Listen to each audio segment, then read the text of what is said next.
Good evening and welcome to the Wheeler Centre, not the zoo, the Wheeler Centre. We realised it was a bit confusing calling it a night at the zoo, but I think you'll find our authors transport you there anyway. My name's Jenny Niven. I'm the Associate Director here at the Wheeler Centre. I am joined this evening by Judy Horacek, Estelle Tang and Cate Kennedy. Please give them a warm round of applause.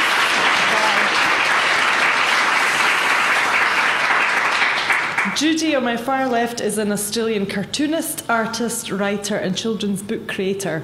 With Mem Fox, she created Where is the Green Sheep? And she's the author and illustrator of the beloved Story of Growl, These Are My Feet, These Are My Hands, and Yellow is my favourite colour. Next to Judy is Estelle. She's a writer and an editor at Oxford University Press, an online editor at Kill Your Darlings. Estelle sits on the board of Spunk, on the Programming Advisory Committee of the Melbourne Writers' Festival, and the Editorial Advisory Committee of the Paper Radio podcast. She also blogs at 3000books.com.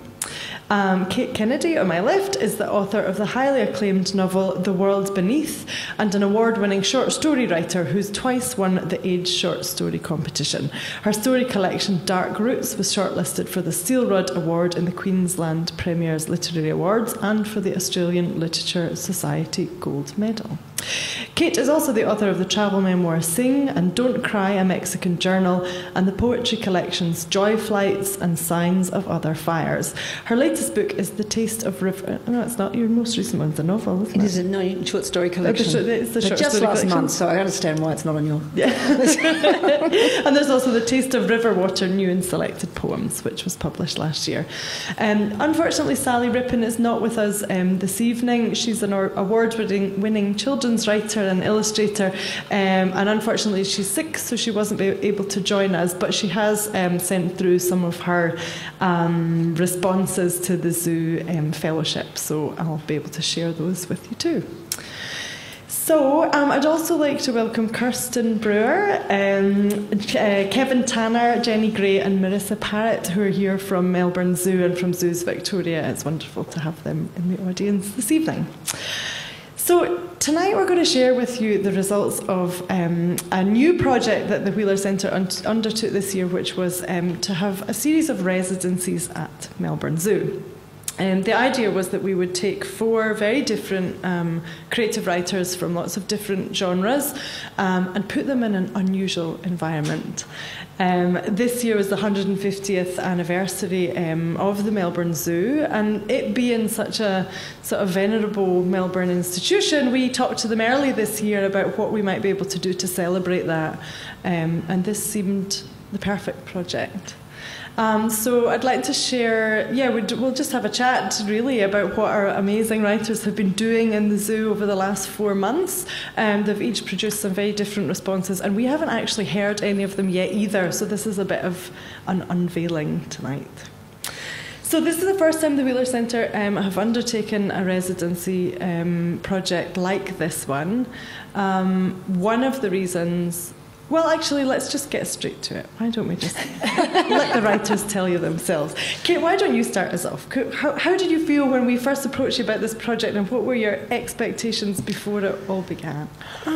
Well, whenever I take on something that's a project, I always have to kind of weigh it up, because I don't live in the city. I live 2 hours up the Hume Highway, and so taking on anything that's kind of open-ended and gives me a chance to kind of stroll around something in Melbourne is always a very torn decision, because I love the idea of doing it, but it's a big commitment in terms of making the time to come down and do it. And so when it was the zoo, and I knew that I could come and go in my own time and do my favourite thing, thing I always do, which is get lost, which is, I don't know about you guys, but it doesn't matter how many maps I take with me.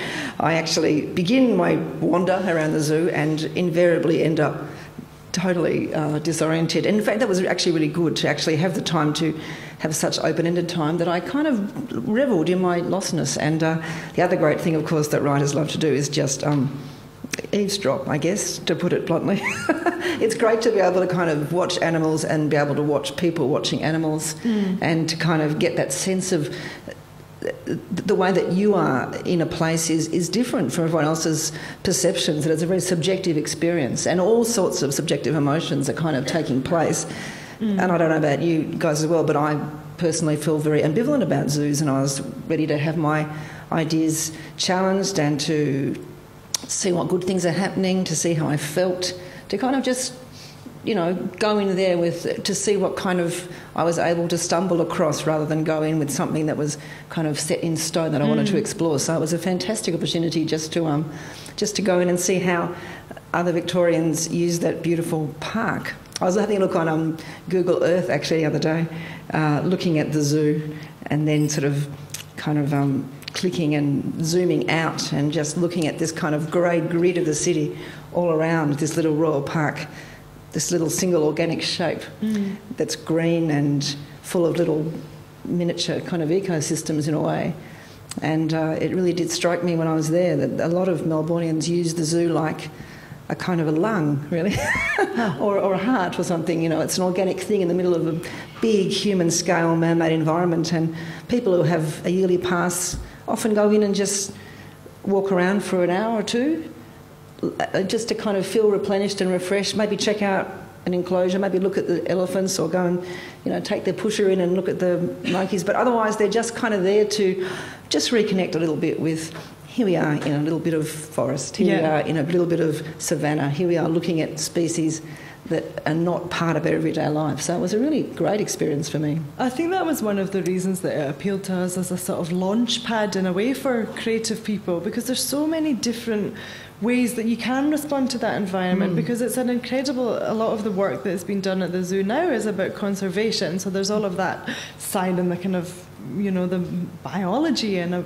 the kind of very technical side of raising animals, endangered species, and then there's the much more kind of ruminative way of approaching it, and then the kind of human psychology of it, and then how we work as individuals in that space as well, and how it feels to be looked at and to look at things, and it just seemed like a very rich sort of jumping off. Yeah, it was. I don't know about how you guys found that, but that to me was the most interesting part, was just not having anything kind of set in my mind, but just being able to think about all of those things in a kind of open-ended way was great. Yeah. What did you think, Estelle, when you first embarked on your zoo fellowship?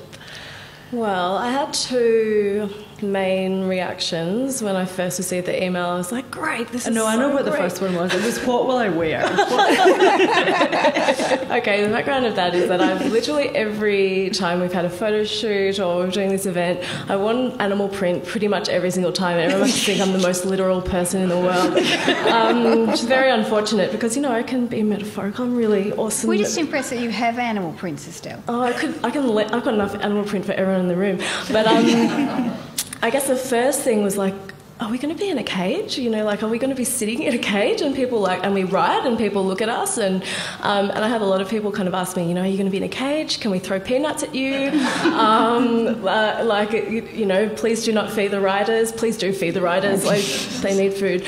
And I just kind of thought, God, it would be so interesting. A friend of mine put me onto Alain de Botton's A Week at the Airport. I don't know if anyone's read it, but he does a residency at the airport at Heathrow, and he kind of just strolls around being Alain de Botton, kind of wondering about life and talking to the people who work in, you know, the first class lounges and things like that. And I just thought, what a great way to get into a cultural institution like the zoo, to talk to people, look around and, you know, think about myself, which is, you know, something that all writers like to do to some extent, I think. So that was my first excited response. The other was, shit, what am I going to write about? And that didn't last very long, obviously, because there's a lot to write about at the zoo. But I was just like, oh God, because I'm a blogger and mostly a literary critic, and I'm like, what do I do? Like, do I just write like book reviews of like books that have animals in them, or and I was like, okay, Kate's going to write fiction, and Judy's going to do cartoons and draw, and Sally's going to do a kids book. And then I was talking to Sally later, she's like, oh, I was thinking of doing a blog. I was like, no, you're not. Yeah, great, that's really good, Sally. And then Kate was like, oh, I was thinking of doing some non-fiction essays. I'm like, oh, what am I going to do? But really, the reality is there's just so much there. Just there's so many little stories and so many big stories like conservation and what the idea of a zoo means to people in our culture, in our society, and it's just kind of overwhelming, but in a really great way. Judy, initial I'd like to impressions? say all of the above. when I first heard about it, there's a romanticism attached to the zoo where you do just think that if you're there a lot, animals will start looking back at you and recognising you and coming up to the glass to give you a kiss, which is what happened to a volunteer guide. Every time she goes near a gibbon, he races over, just near the enclosure, and he swings over and he just hangs there going... It's just the cutest thing. She was telling me about it. We're watching it, and I said, "Well, will he do it again?" And she said, "Yeah." And we went back there, and there was this gibbon. So I'm hoping for that kind of a bond with some animal. It hasn't happened yet. I was staring deep into the tiger's eyes, and then she just went out the back and didn't come back for a while. But I had also heard Alain de Botton reading his. At Heathrow, and so that's what it reminded me of, and that sort of looking, I suppose, at different things than what you would expect. So in a way, like all of us, I think I haven't just been looking at the animals, I've been looking at the design of the cages or the sort of the food that they sell there, which the chicken curry is good, the spinach and ricotta roll is disgusting. And so it's quite fun because normally I make a sandwich at home and take it to work. That's what I do. But I was going, well, I'm at the zoo, so as part of my fellowship, I can buy lunch. I bought a Calippo every day when I was at the zoo. An ice cream, that's what you get when you go to the zoo. And sometimes when I see an empty cage, I think, oh, maybe we could go in and sit in there and, do that sort of zoo thing, which I've seen. I've seen people... I saw some artists do that in Canberra with set up a house as a 60s house that they lived in, and they lived there 24/7. You could go and look at them anytime you wanted to. You could watch them sleeping, and it made me wonder because they had all these things that weren't from the 70s, that they sort of got the time wrong, because I lived through part of that time. And I go, no, we never had Cluedo back then, I get that out of there. I wondered if the animals are like that in their cages, going, that fern is just not quite really what we have back on this land. It's funny that you both mention Alain de Botton because in a strange reverse sort of way, Alain de Botton, when he undertook his Heathrow residency, he talked about the fact that he was the first writer ever to be in residence at an airport, and he wasn't.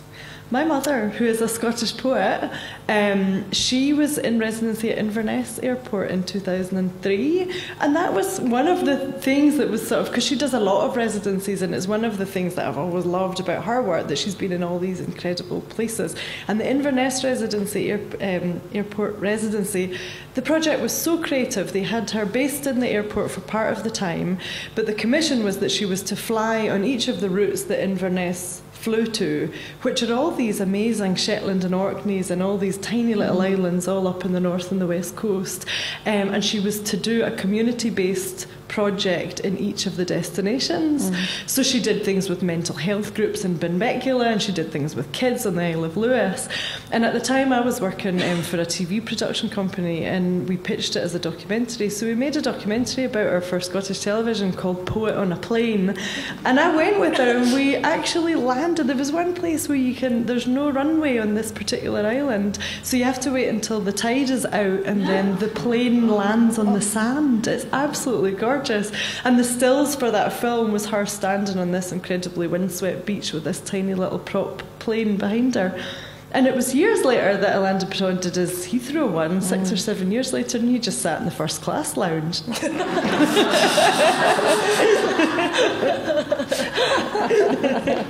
But anyway, yeah, it was just another way of sort of taking writers to unusual places and having them respond to what happens. So, Kate, do you want to explore a little bit more what did happen? Sure. I'll read a bit if that's okay. Because I've got a lot of stuff. I really found in the residency I just did so much reading and so much thinking and so much web browsing, and I did a whole lot of interesting research on zoos during warfare and all the different zoos and what's happened to them if the city that they're in is being strafed or bombed. And let me tell you that if you want to stay up at night thinking about humanity and humane behaviour, probably don't look at those websites. It's pretty amazing. But I'll just read a little bit to give you a sense of the kind of ambivalence that I'm talking about, and then I'll read a section about being at the zoo. But just to let you kind of get a flavour of my general kind of questioning stuff. This is what happened to me during the residency. One bit.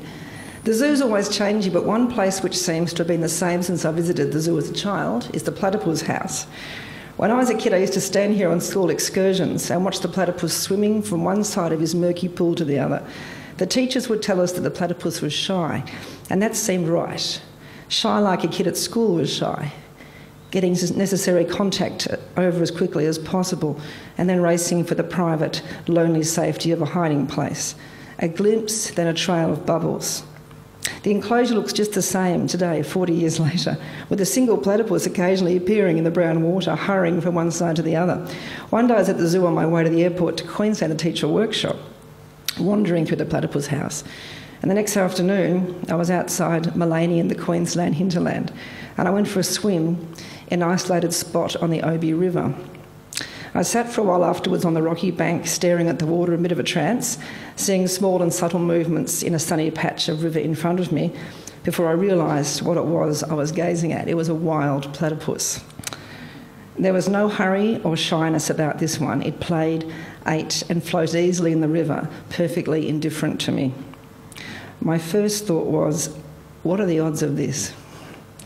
But I sat smelling that clean river, listening to the birds in the rainforest canopy above me, watching that platypus, and what I felt was not triumph or excitement, but a sort of sick grief. Because I know I'm a seething mass of fierce contradictions. I wanted nothing there to ever change, not a leaf or a pebble or an insect. I wanted that pristine places like that spot on the river, declared World Heritage Sites, and to hide the path that brought me to it with a giant boulder, protecting it and keeping it safe.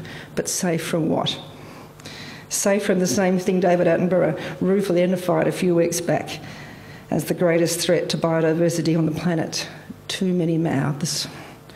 Too many people just like me who want to tramp in here with cameras, with backpacks, or with dirt bikes, or with mining licences, with cats and dogs and building permits, with a hankering for palm oil or rhino horn, or just with a hunger, the 7 billion of my own species, a hunger for food or for power or for wilderness.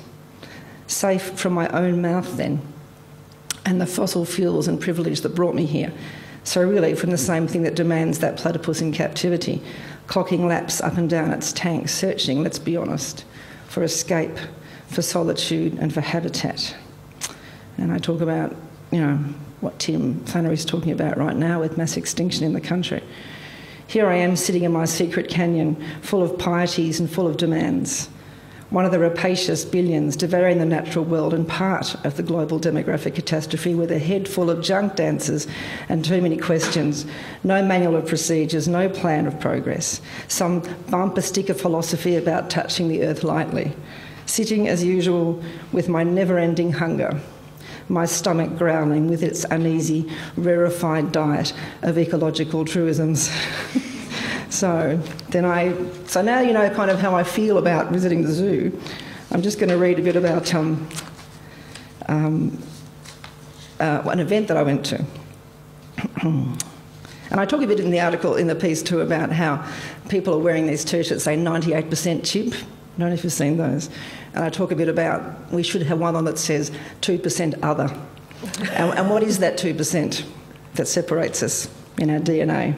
It's the 2% that worries me a lot more. Two responses in the Guardian Weekly's Notes and Queries section last weekend to this question. At what point in a grouping of humans is a grouping of humans considered civilised? One respondent had said, when this question does not need to be asked. Another one wrote, gunpoint. The first respondent came from New Zealand. The man who wrote gunpoint lives in Kenya. Stand in front of a cage for long enough inside your human skin and everything that asks of you, and it will soon become clear there is no tranquil Zen quip that will do here. The question still needs to be asked again and again and again. At what point do we deem ourselves civilised? For a great deal of the world, at gunpoint. And there's something that has to happen here in holding this duality in our heads simultaneously, which is something else our 2% human DNA has apparently gifted to us, a quantum shift in not just the way zoos ethically rationalise their existence, but in us, in our reasons for wanting to look at animals in captivity in the first place. Our record to this point in history has been pretty woeful, and there are still plenty of places in the world which constitute a living, merciless hell for animals, but Melbourne Zoo is adapting and evolving with conservation as its primary focus now, making that interaction between species and visiting humans as respectful and dynamic as possible, and hoping this can instill an understanding that transcends passive viewing. So it can't just be about what's entertaining or educational even anymore. There's a new learning model which hopes for a deeper and more permanent engagement with wildlife and conservation. And I guess our engagement in projects that preserve endangered species and teach kids what's at stake in keeping ecosystems alive all hinge upon this same duality about how you think the planet's faring thanks to us, whether we're at gunpoint or whether we can go on believing the question doesn't need to be asked. I took my husband and daughter to the special opening of the Growing Wild interactive exhibit constructed at Melbourne Zoo, a cornerstone in this plan and part of the zoo's 150th anniversary celebrations.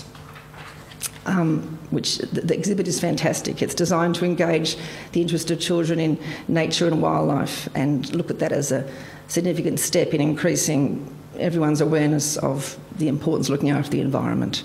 So it says, the new Growing Wild exhibit will delight children aged from 3 to 8, prompting them to use their imaginations to learn about animals on display through interactive play.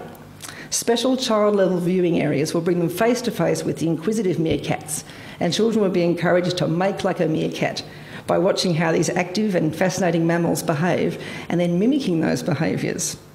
The zone we're standing in is the ground zone, featuring an array of animals found in and on the ground, and 3 stages will eventually complete Growing Wild, incorporating further tree and water zones. In ground zone, there's a great new discovery centre, and older kids talk to keepers holding snakes and lizards, and so skilled are these keepers at Melbourne Zoo that the first thing mirrored back to the kids is kind of a wonder and a glee and a permission to enthuse and ask questions. And the younger kids are all running freely around ground zone exploring, and while I'm no animal behaviouralist, believe me when I say that if the object lesson was to make like a meerkat, here is my unbiased report. The children were highly socialised and formed a colony of around 30 individuals. They performed different tasks and were quite territorial. While they foraged, wrestled, played and dug, the adult members of the colony took turns to adopt sentry positions, even standing on boulders to scan the mob for their own offspring. Parent adults have developed excellent eyesight and possess wide vision without needing to turn their heads. The alarm signal was given by a sharp bark, usually a child's name, followed by a cursory search of entrance holes and tunnels. When a child became separated from the adults, the volume of their cries increased till an adult came and found them. Grooming and feeding followed, with delicious morsels being carried throughout the mob and everybody foraging. I learned this information about meerkats, by the way, from my 6-year-old, who climbed through everything, pressed every button and read every information plaque. I stood sentry, talking to other parents and holding her backpack, and after a couple of hours I opened it to find out why it was so heavy. Inside was a change of clothes, a few books, a bag of stones and a coin-filled piggy bank. At least we could get rid of the weight of the coins, so a painstaking and touching transaction took place in the zoo gift shop, where a pile of laboriously counted out coins was exchanged for a small plush meerkat, and it was worth it just to jettison that weight. The girl behind the counter was exceptionally patient. We see lots of pocket money purchases, she said. My daughter returned triumphant. Her new toy meerkat, standing in the upright sentry position, was cute, but nowhere near as cute as the real thing. Actually, it's hard to think of anything on earth as cute as a meerkat. No wonder they have their own TV show. I try to be resistant to this cuteness factor because I think it's quite problematic to assess an animal's worth based on how sweetly charming you might find it. Many animals which desperately need our attention right now, like Tasmanian devils, which are highly endangered, as you would all know, because of this very contagious facial cancers, lose out on the cute factor. They're pretty cantankerous. They're a hard sell. Headline in last week's USA Today, adorable alert, the cutest zoo babies of 2012. It's a pretty treacly subjective way to engender respect for animals and their conservation. But meerkats are irresistible. Meerkats, admits David Hoth, CEO of Fairfax Media, are God's way of making grown men go, oh. When during this residency I was able to have one jump up on my lap, the urge to snuggle it was almost overwhelming. Whereas when the cat at our place does the same thing, it drives me nuts. I certainly wouldn't feel the rush of excitement and love if it was a rat jumping up on me, or a ferret, for example. Harry, the zookeeper who cares for the meerkats housed at Royal Children's Hospital, says the best part of his job is seeing the way sick children react with joy and wonder to the 5 meerkats who live there. And the Japanese have a word for this cuteness, kawaii. And Japanese recognise it as a cultural phenomenon based on that trigger appeal of big heads and big eyes. So they resemble babies in need of our protection. You know, think of like Hello Kitty or manga comics. In fact, there's an anime role-playing game called Big Eyes, Small Mouth. It's not just that, though. It's the little ears that sit in the side of the face and the way those small mouths are set in that perpetual, expectant smile. They look right at you, and their gaze is frank, curious, full of gleaming mischief. Hello, you can almost hear them saying, hello to you, whatever you are. When they're standing sentry, and now I'm standing ridiculous, I know, they have lovely posture. Their narrow little shoulders are dropped and their backs are straight, as we all used to sit at school, hoping to get out early if we were well behaved. They're dexterous, so they're fascinating to watch. And while we're watching, we can't help but humanise and interpret their behaviour. And what they seem to be engaged in is activity we humans approve of. They're busy, they're diligent, they're purposeful, they look out for each other, they take things in turns, they seem so considerate. And yes, I am floundering now in a trap of hopeless anthropomorphism, but as we head out through the gates on the way home after the opening, we reflect on how nice it would be about now to be settling down for a night in a warm burrow surrounded by friendly meerkats rather than battling truck traffic on the Hume Highway. No predators, everyone pulling together. It seems important to find the right name for my daughter Rosie's new toy, one which fits the meerkat's jolly nature and daily life, his friendliness and dependability, his adopted home of Australia. Finally, he's christened Doug Burrows. On the long drive home, Doug and Rosie engage in a long, rambling conversation involving Q&A and much ventriloquism.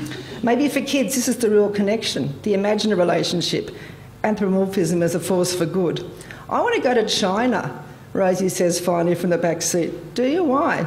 She holds up Doug Burrows. Because I love making things. Everything gets made in China. She ponders information that she's absorbed earlier. What's a scent gland, she says. Something the meerkats have to rub over one another so they recognise each other as being part of the same family. Like us, she says. What do you mean? Like every family's house smells different, but I can't smell ours.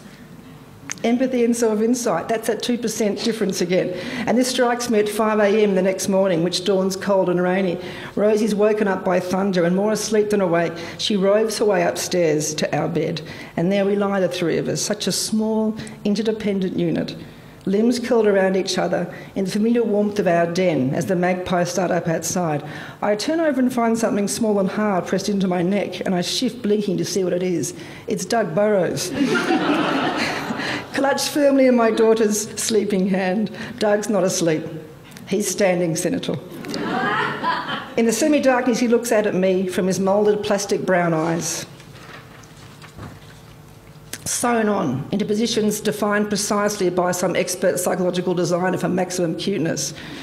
Down the burrow, I follow him into this globalised, corporatised system of tunnels, scraping through the dirt to see what's underneath. He speaks to me, and his voice is kind. It's not a bad world, he says, just badly organised. I look back into his eyes, sewn on by some young girl in some factory town somewhere in mainland China, standing in a machine designed to punch eyes onto plush toys, a machine calibrated to all the cutifying angles. I hear her voice too, this girl I will never, never meet. Hello, she says. Hello to you, whoever you are, observing me across this gulf between us. The rain's pouring down now. My daughter and my husband are curled into each other like polar bears in a snow cave, like foxes in a den, like two healthy Tasmanian devils in an old hollow log. Only Doug and I lie awake, regarding each other silently down here in the burrow.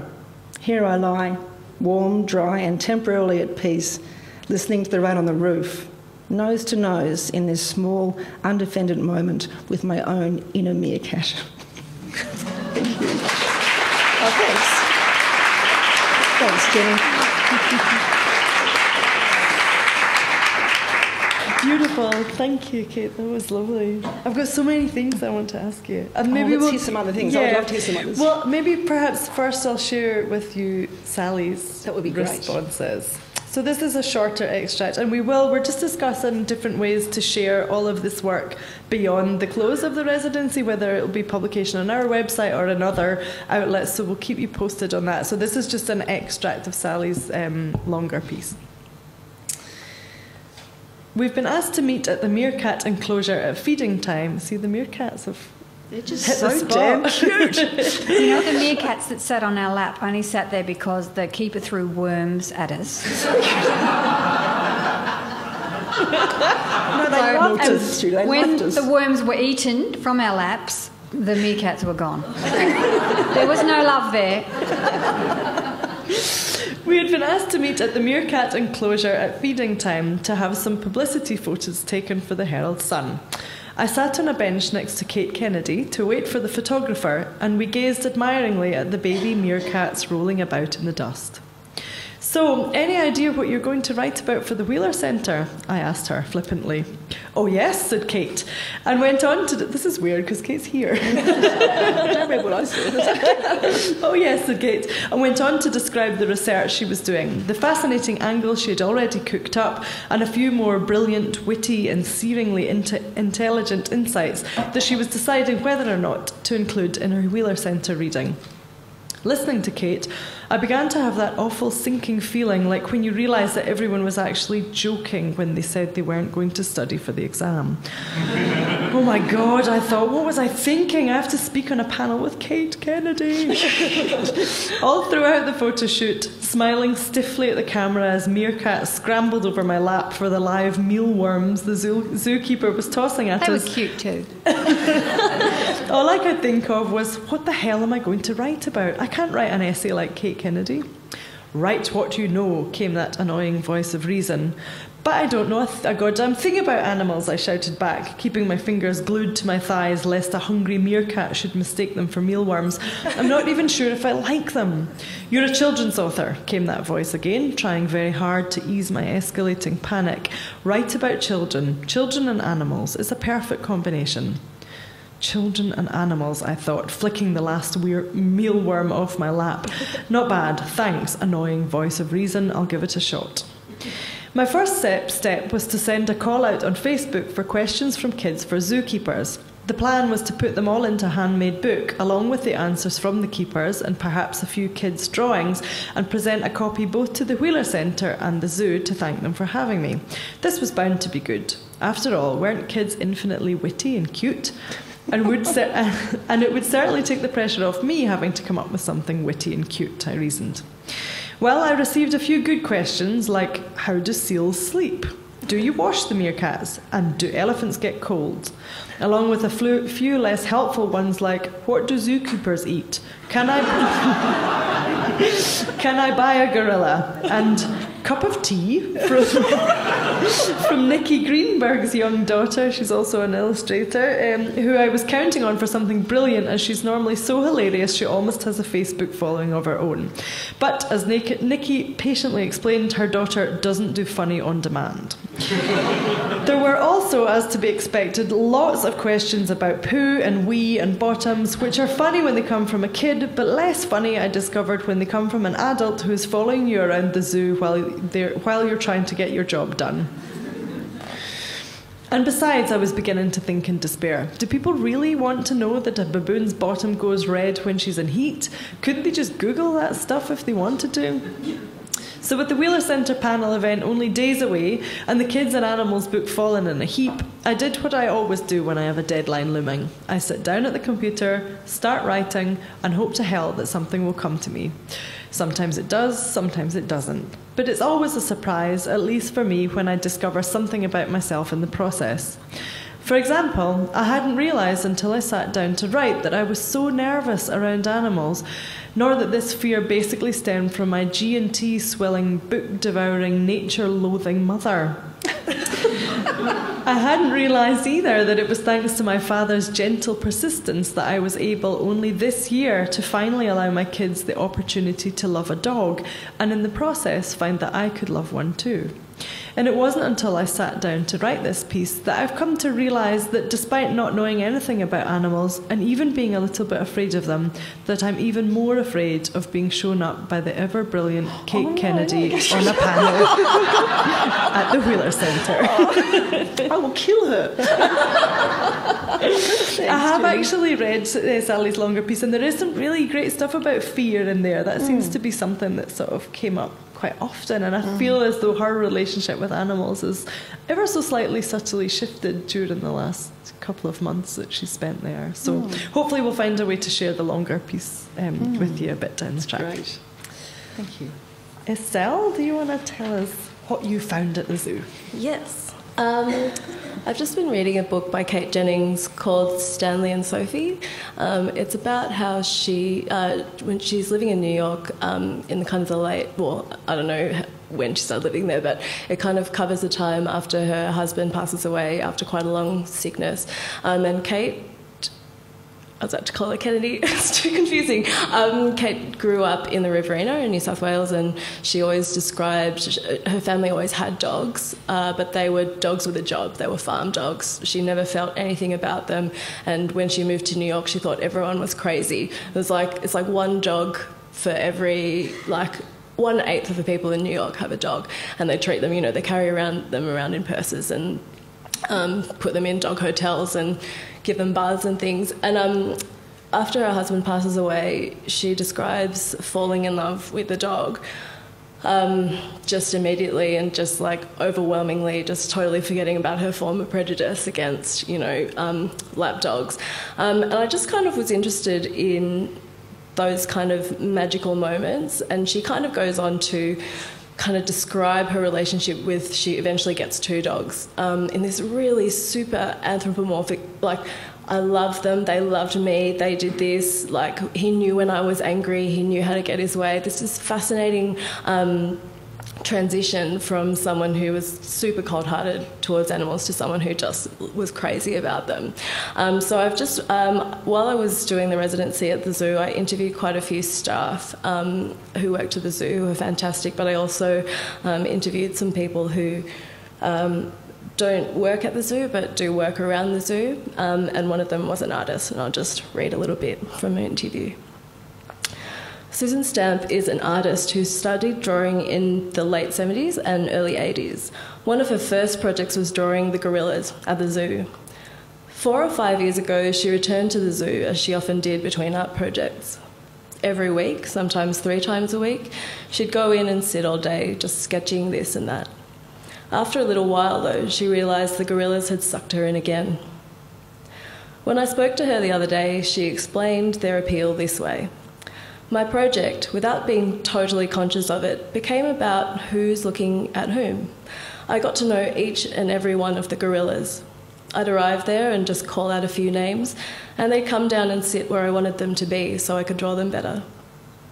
Jahari, a young female gorilla who's now 12 years old, would sit and watch Susan, resting her head on her hands and watching her draw. She'd mimic what Susan did on the glass with her finger, or with a stick on the plastic discs that they had in the enclosure. Susan says that she has drawn all of the animals at the zoo, but I ask her why she keeps returning to the gorillas especially. There's a little bit of hesitation before she says, Rigo, who's the oldest male gorilla. Even when I was 18 or 19, he knew me. She makes a little joke about it being easier to lean a drawing board on the fence near the gorilla exhibit than anywhere else. But the next thing she says startles me, even though, in a way, I expected her to say it, or something like it. She says of her and the giant beasts, I felt a relationship develop between us. I think to myself about how humans sometimes struggle to tell if they're even getting close to another person, let alone an animal. So how can you tell if you're building something emotional, or whatever the animal equivalent of emotion is, with an animal? Rigo, who is, by the way, superstar baby Missouri's father, used to mimic Susan's actions, but what else did he do to make her think that he recognised and remembered her? Sue's work draws on satire and voyeurism. Sometimes she's disgusted by the way people act towards the animals at the zoo, with stupidity and self-centeredness. Most of them are bloody idiots, she says. People, and I've heard that it's clumps of teenagers particularly, they throw things at the gorillas, and the gorillas have learned to throw things back. I pressed her some more, but how do you know he knew you, recognised you? She explained that when these people threw things at Rico, he'd throw his own shit back into the crowd, but never at her.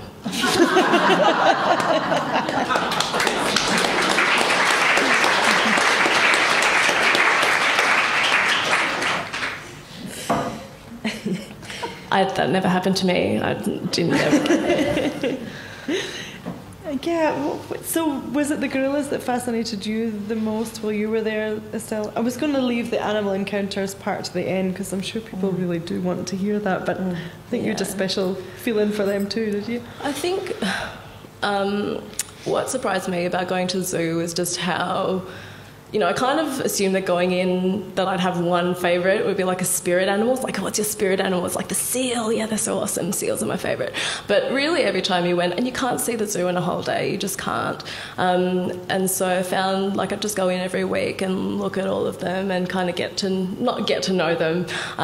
It's not like online dating, like animal date. It wasn't like that, but you just kind of, you learn more about them and how they all fit in and all of that and what their different characteristics are and kind of you develop a sense of what they mean to you or how they appeal to you. But I do think that because what I was reading really influenced which animals I responded to the most. So I just before I started the fellowship, I just read Margot Lanigan's Sea Hearts, which is about seals. It's about the old folk tale about selkies, selkie wives, so women who are drawn out of seals' bodies and men would marry them and trap them on the earth by keeping their pelts locked away. And so I found myself just kind of popping in to see the seals every time I was there and just kind of not saying hello, but just to watch them because they are utterly beautiful. It's a great exhibit. It's probably one of my favourites because you go under the ground and there's a huge window where you can see the seals like frolicking and swimming around, and you can see why people thought that women might come out of them. They're so graceful and beautiful and very intelligent. And the seals at the Melbourne Zoo are all, I think from memory, they're all rescue seals. So they all have really interesting and sad stories about how they came to be there. And the keepers do a presentation about how human activity has kind of affected the seal population, our local seal population. So yeah, they were the ones who really got me cracking, but the meerkats are also pretty ace. We experienced that together. Obviously, we're all a bit in love with the meerkats. And I also got to scrub an elephant, which is pretty amazing, like really amazing. Everyone's like, oh my God, I can't believe you did that, because obviously there was that, the horrible thing that happened in Sydney. But it was just really interesting watching how the keepers and the animals interacted as well. The keepers speak Thai to this particular elephant because it came from Thailand originally, and yeah, it's just fascinating. What do you think that sort of that distance between the person and the animal that allows for that kind of creative sort of thinking, and maybe it's that 2% that you're discussing, Kate? What do you like? How did you feel? Was there a way that you could just kind of lock into that particular way of thinking? Did you become more ruminative? Did you spend more time sort of? Were you the observer always, or did you feel, I don't know, what is it like to just watch animals? Actually, when I was interviewing Susan, who I was reading about before, she, as I said, she went in and drew the gorillas every day and sometimes every week or 3 times a week for 4 years. And I just, it takes an incredible amount of patience, because I suppose when you go to the zoo as a casual goer to the zoo, you're often rushing around, you're just there for a day, you want to see, you're a consumer, you're a cultural consumer, so you're like, I want to see the lions, I want to see the seals, I want to see the hippo, and you don't take that time. And I think I'm not quite there yet, I have to say. I don't think that I'm quite at the stage where I can really kind of go in animal time rather than in my time and really just kind of wait to see what happens. But I don't know if the others found it differently. What do you think that particular artist that you spoke to, though, what is she looking for, do you think, other than to draw them over and over again? What is that connection that she's... I think because she's a visual artist, she's just fascinated by the shapes. And if you look at her drawings, like if you Google Susan Stamp, I think it's susanstamp.com, she's also an animator, so she's quite interested in movement, in how animals look when they move. And she also has some great images, drawings where the gorilla is sitting here and then all the people at the zoo are here, and it kind of looks like a Justin Timberlake, like he's like the gorilla's kind of like this and all the people are like taking photos. It's quite interesting what she has to say about the relationship between how we look at animals and you know what the animals might be doing. Judy, do you want to tell us a bit about your project? You're in a slightly different position because your fellowship started later and you're still kind of mid-process a little bit, as is Sally, which is why she only sent an extract. But yeah, so we started 2 months after these two. So I'm still in the fraud stage, which is the stage where I'm waiting for somebody to pluck me out and go, sorry, we made a mistake, that wasn't you. That was meant to be here. And I think with...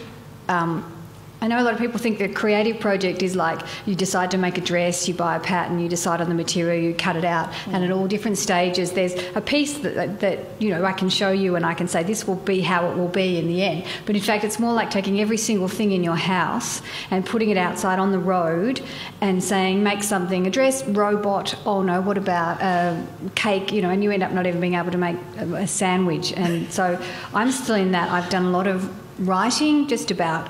mostly about me and my feeling about the zoo. Like Kate, I'm ambivalent about zoos, but the more I go there now, I realise how important they are in fighting extinction. And as you walk down the main concourse at the Melbourne Zoo, there's giant words, fighting extinction, there. And, you know, it makes me very sad that we've screwed up the planet so much that for a lot of species, the zoos are their only hope, and so that they're not quite a species either, you know, because obviously an animal in a zoo is not going to be able to behave the same way as an animal in the wild. But that said, I've also learned that animals in the wild...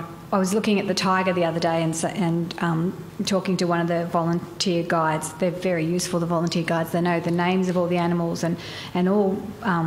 just little bits of information that they give you, and talking about how, you know, sad it was that she just couldn't run. And he said, well, animals don't do things for aesthetic reasons. They don't just get up and run. A predator will run because it wants to catch something to eat, and a prey will run because a predator is chasing it. So they don't just go, oh hell, I'm going to go for a run. And the territory that they have is decided by the availability of food. So where there's not much food, a predator will roam over an enormous territory. But when there's a lot of food, they kind of just hang around in that sort of area. And so at the zoo, where their food needs are being met, they don't really need as much space. I think it's great that the zoo now, all the animals have a lot more space. So when the way zoos used to be, that you had the enclosure and it was mostly concrete with a few limbs or branches that they could swing around on if that's what they did. And now it's different, but it also makes it harder to see the animals. At least you could always see the animals then because they had nowhere to go. And sometimes look at Lemur Island going, there's lemurs there somewhere. And I did see them the other day and they're so cute.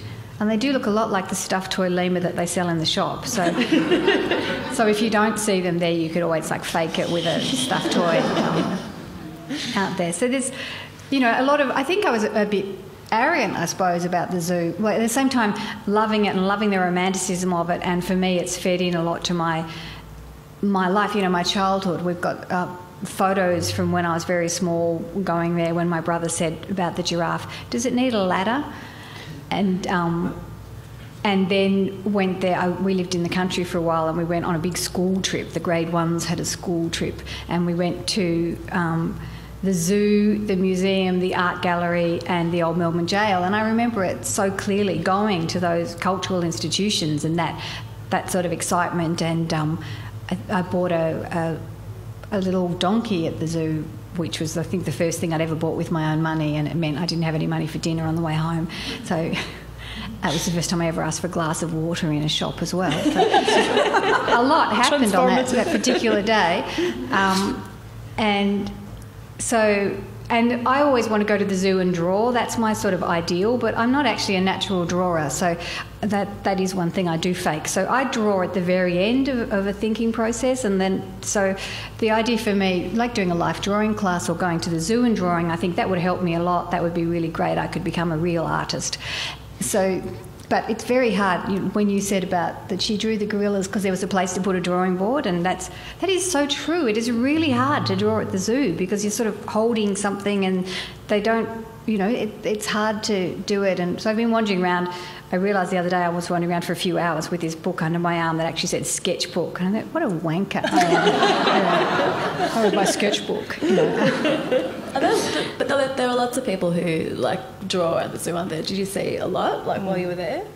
I haven't seen many people drawing, but I'm sure there are. And there's lots of people who just draw and they get into the other side of their brain, and that's what they do. I'm a writer who happens to put pictures with what she does. Really, it's words for me first. So, and I do. And you put animals in my work all the time, but they're not animals. They're us making some joke because they've got a tail or something. It's really, they're so anthropomorphised. I sometimes feel a bit ashamed, but.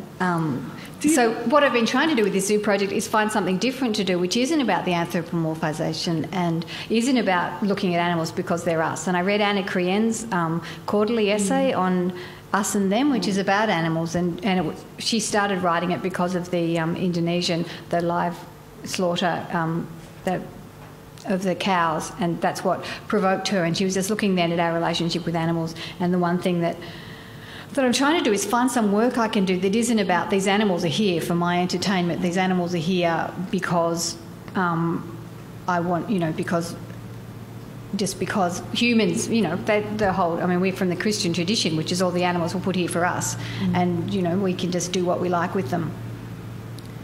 So do you know yet what shape the project will take, or is it a wait and see? Well, it's going to be a work of genius. And that's as far as I've got, yeah.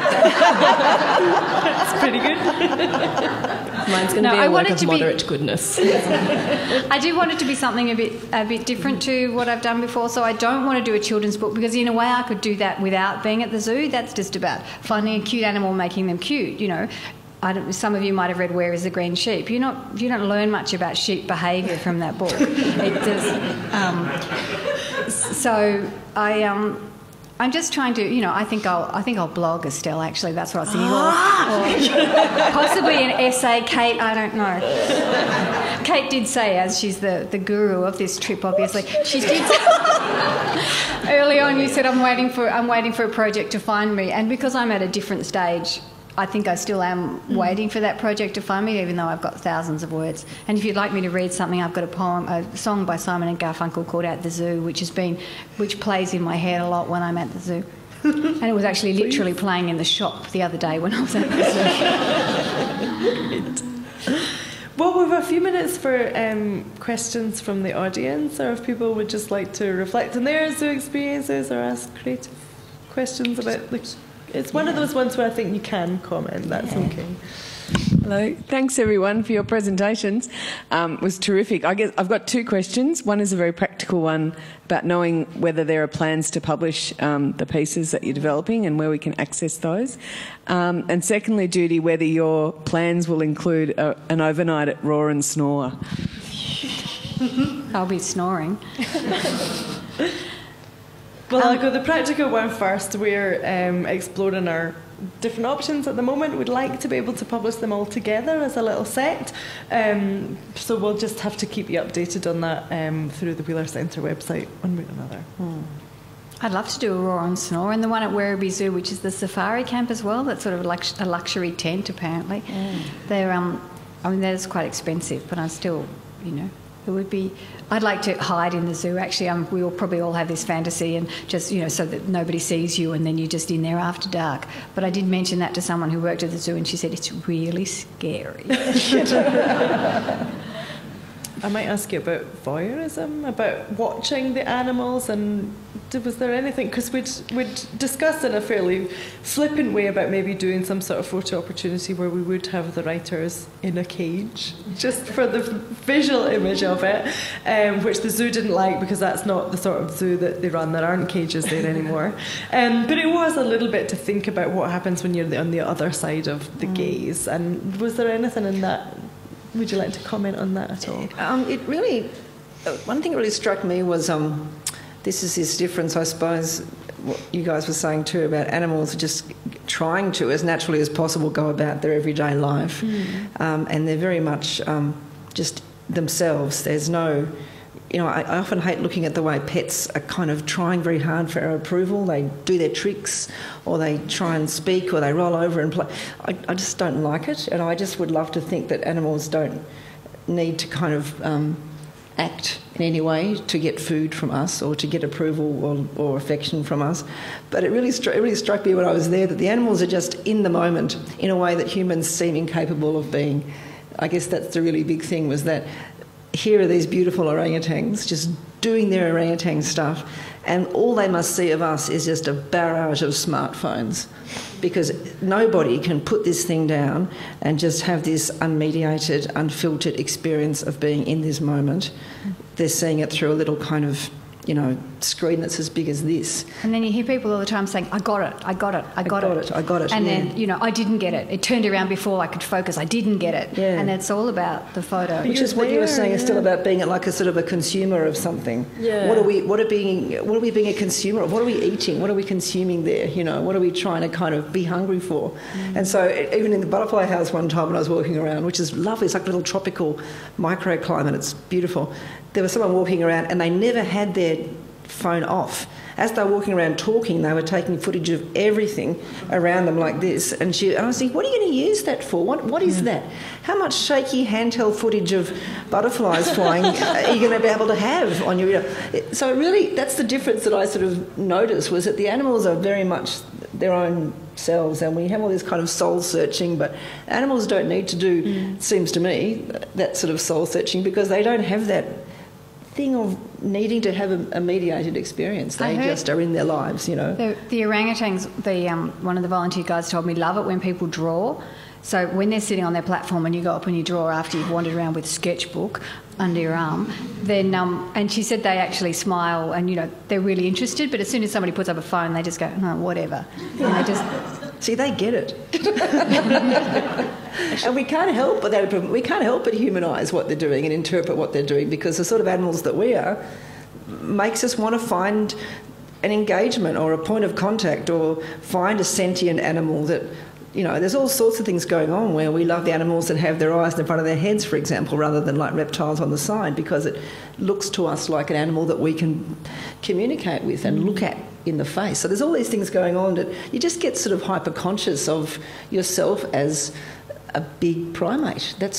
And you're trying to be a better primate. That's what I found myself doing, You watch the little monkeys, the capuchins and the... I can't remember the other ones, but then they just run around all the time. They're like circus things, and they swing and they drop, and sometimes they fall. And when they fall, they just fall to the ground, and then they just stand up. And I meant to do that. It's just, and I'm sure, I can't believe they're not thinking I meant to do that, because they do it every time. They swing, they fall, and they land on the ground, and then they just, it's just, that's not anthropomorphisation. That's fact. That's. It's a well-known fact. I think there's... Oh, no, I thought there was a question. I was just going to tell my orangutan story, which was one of the volunteers told me that there's an orangutan, one of the female orangutans, I can't remember her name, loves to look at what's inside ladies' handbags. Don't ask me how they know that, because I really don't know how the first time they found out that she liked to do that was. But I found myself at the zoo really early one morning, and there weren't many. Usually when you go to the orangutan enclosure, there's about like 50 people sitting around taking photos. But I was just there by myself, and one of them was kind of sitting quite close to the window, and I was like, I took out my bag and I was like, I wonder if it's the one. And I started taking things out of my bag. I felt so stupid. I was like, this is the dumbest thing I've ever done in my life. I was just like, and she was like, I thought, okay. And she was like, Yeah, keep going. And I took all of the stuff out of my bag, and then I thought maybe she wants me to pull out a banana, and I was like, the magic is gone. She doesn't care what's in my bag. She wants a banana. So that's pretty sad. Very sad. I was at the giraffe enclosure one time, and I just love the giraffes, and they're fantastic. And there was a very tired young mother there with a baby in a pusher, and the child was like full of questions, just obviously had been talking all day, and the mother was just at the end of her tether. And as she turned around, she was saying, "No, you can't pat it, and no, you can't ride on it. It's a freaking giraffe."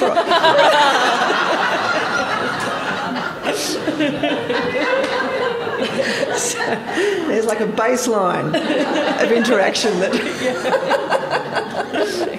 But then there's I saw a mother there the other day looking at the meerkats with her child, and she said, "Oh, look how much the babies have grown." And I thought, these people have been coming and visiting, and even though I couldn't even tell which ones the babies were, but they were just, marginally smaller, but they've been, coming back and looking at them, and that was really lovely. I think there's a question on the right-hand side. You've talked a lot about anthropomorphisation and the experience that we go through going to a zoo, but I guess I'm a little bit interested in going back the other way, and which animals did you identify most with? And I guess that old question of, if you were an animal at the zoo, which animal would you be? Yeah. That's the cute thing again, isn't it? The cuteness. And you have to ask yourself why. Why are these ones my favourites? Why are these ones? But for me, I'd have to say the orangutans. It's an amazing thing just to go and sit and watch them, I suppose. I would love to be one. And it's not just because I want those opposable toes. I want to be able to do those things that orangutans do. I must admit, I was looking at the images of. I've been reading a bit about how when orangutans are orphaned because of what's happening with habitat and palm oil demand and that kind of stuff, when they're found as orphans, there are people whose job it is just to kind of hold them, and they're very clingy. They love to hug. And I was thinking, I wonder why I feel an amazing, overwhelming urge to go to Borneo and volunteer to be one of those huggers. And it's not because it's funny enough, I want one to hug me. Do you know what I mean? I want kind of forgiveness or something. It does actually provoke in you when you see animals that are really, really close to humans. I think that provokes in us some other kind of wanting to have some sentient relationship that is just unavoidable. It's really hard not to feel empathy with those primates that are really close to humans. So for me, I can leave the cuteness factor, and even the big cats, because in lots of ways I look at that tiger and I think, yeah, that's an amazing animal, that tiger, that's phenomenal. But how different is it really from the cat I've got at home? Seriously. Bigger. It's bigger, and it's the novelty and it's the scarcity value of that tiger, really, isn't it? One of them is an amazing, rare, beautiful, large feline, and one of them is a feral nuisance. Really, because one is endangered and one is not. So really, my own cat is just as interesting and beautiful if I could. Even my own chickens, even my own cattle, even my own 2 dogs probably, if I was to step back, I could see every animal as spectacularly independent and beautiful. But for me, I have to say, watching the primates, it just makes me want to step into that enclosure in the worst way. I want to get in there and say, come on, come and hug me. I feel embarrassed. Arms are so long. They are. They're going to embrace me in this way, which is going to forgive me. It's a strange feeling of a sort of an emotional engagement that I know that I am craving, and it's about being a big primate. Yeah. What a great question, Estelle. Yeah, great question. Yeah. Okay, so the question was what the favourite and what you would be. Okay, so I've talked about the seals already. We all know I'm big for the seals. More what you would be, I think. Yeah, I think actually, this is quite a flippant answer, but it's quite a funny part of the zoo. There's actually quite a lot of peacocks that wander around freely. They're not actually the zoo animals. They're just kind of, and they're beautiful. Like, they've got the luscious, longest tails, and they kind of strut around, and they're quite stupid.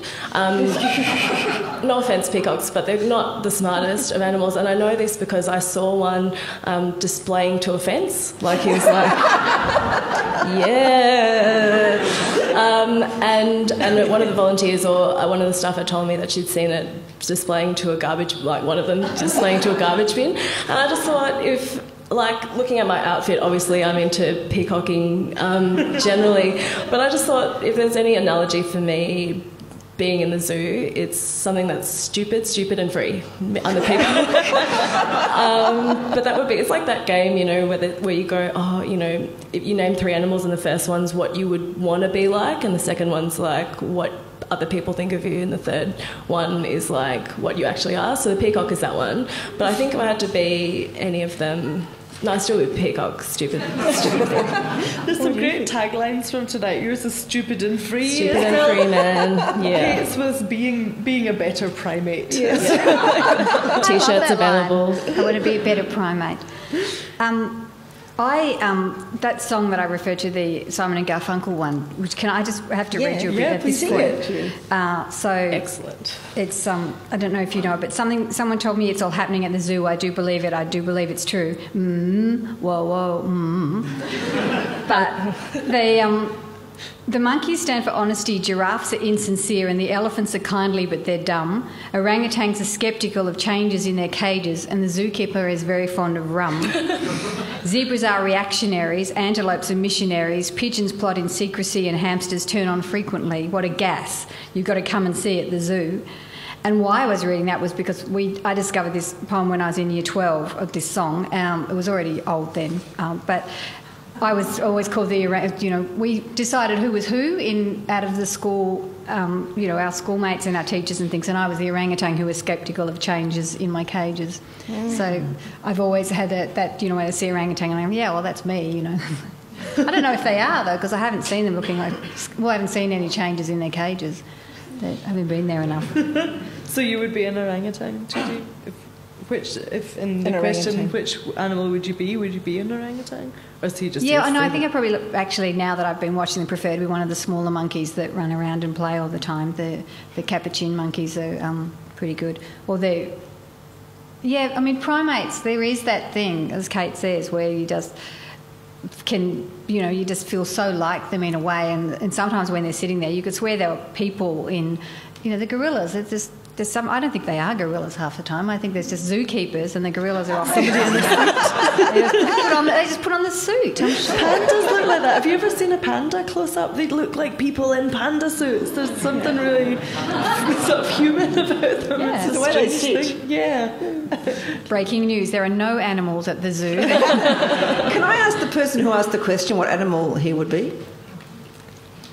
That's a really good question. I've never quite been able to answer it. You're waiting your whole life for someone to ask you. Now's your time. I think probably a panda. Yeah. Yeah, I've always liked the pandas. They seem like they're kind of big and dumb, and they just eat. Pretty nice life. It seems like a pretty good life. Yeah, but you only get to eat one food all the time. That's pretty much a no for me. But they seem to like it. Just as well. The lady in the white in the front, and then if we can maybe just wrap up quite quickly because we're already out of time. I wonder how you chose the people to be fellows, and also I'm thrilled to see a panel that's all women, because I've been to lots of Wheeler Centre things and it's a rare thing. Well, we work very hard. But I wonder if, are there any male fellows, and was it a conscious decision to choose all women?